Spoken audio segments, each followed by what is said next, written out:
My mom was threatening divorce and my dad was very, very depressed over it.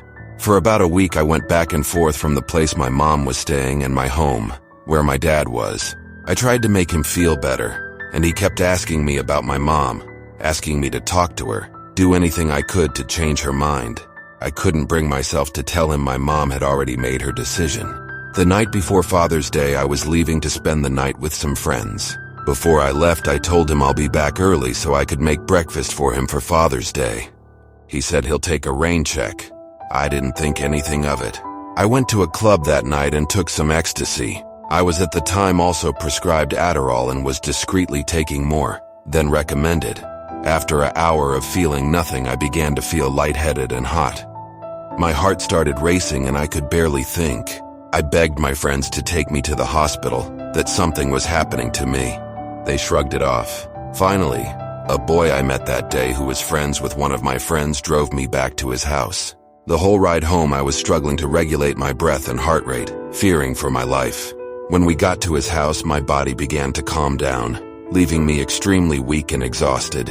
I remember laying on his bed still terrified of what and still could happen. His dog came up to me, jumped on the couch and curled up next to me, making it so his head propped on my leg, a melancholy look on his face.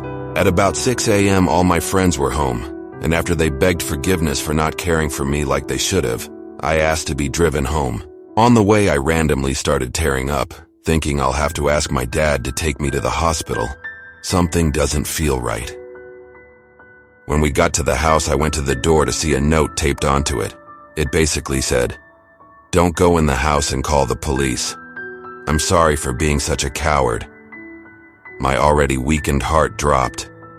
In shock, I called the police, eyes completely dry, that my dad had killed himself. I sat on the porch and cried.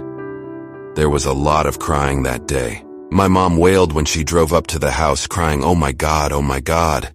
I was taken to our neighbor's house and put to bed in the guest room. The rest of the day was spent alone, willing my body to survive. There were moments where I felt like it was going to shut down. I was too weak to cry. After a while, I realized it was Father's Day.